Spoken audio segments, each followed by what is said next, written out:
Hello viewers, Baakiyalakshmi யுப்ரமோ இந்த இடத்துல ரொம்ப தப்பாக பண்ணுறோமோ அப்படின்னு சொல்லிட்டு ஆகாஷ் வந்து கவலைப்பட்டுக்கிட்டு இருக்காங்க. இனியும் கால் பண்ணாலே எடுக்கிறதுல, மெசேஜ் பண்ணாலே ரிப்ளை பண்ணுறதுல. நேராக இனியா பார்த்தீங்கன்னா செல்விங் வந்துட்டுமே வந்து அவங்களோட வீட்டுக்கு போகிறாங்க, ஆகாஷோட வீட்டுக்கு. இனியா என்ன பண்ணிக்கிட்டு இருக்க, எதுக்காக இங்கே வந்தா அப்படின்ற மாதிரி சொல்லுவாங்க.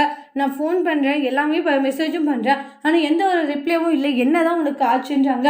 இல்லை இனி வந்து நம்ம இது மாதிரி வேண்டாம் அப்படின்றாங்க. என்ன வேண்டாம்? இல்லை நம்ம இது மாதிரி வந்து பழக வேண்டாம், பேச வேண்டாம், இது ஏதோ தப்பாக படுது, இவ்வளோ நாள் உனக்கு தப்பாக படல, இப்போ உனக்கு தப்பாக படுதா, என்ன நினச்சிட்டு இருக்கோம் மனசுலன்றாங்க. உண்மையை தான் சொல்லிட்டு இருக்க, தேவையில்லாத பிரச்சனைகள் வேண்டாம் தான் நான் நினச்சிட்டு இருக்கேன்றாங்க. இங்கே பாரு, தேவையில்லாத பிரச்சனை இல்லை, நான் சொல்கிறத கேளு அப்படின்றலாம் சொல்லிக்கிட்டு இருக்காங்க. இனியா இல்லை, உன் அம்மா இல்லைன்னா கண்டிப்பாக நாங்கள் இங்கே இருந்திருக்க மாட்டோம், அவங்க அடைக்கலம் கொடுத்ததுனால தான் நாங்கள் இந்த இடத்துலயே இருக்கோம். ஆனால் அப்படிப்பட்டவங்களுக்கு துரோகம் பண்ணுற மாதிரி தோணுது. என் அம்மாவும் வந்து பல முறை சொல்லியிருக்காங்க, பாக்கியாக்காவுக்கு எது தப்பு பண்ணிடக்கூடாதுன்னு சொல்லிட்டு. அப்படி இருக்கும்போது இதெல்லாம் வச்சு பார்த்தா எனக்கு ரொம்ப தர்ம சங்கடமாக இருக்குது. வேண்டாம் இனியா, இன்னும் பேச வேண்டாம், நம்ம ரெண்டு பேருமே பிரிஞ்சிடலான்ற மாதிரி சொல்லுவாங்க.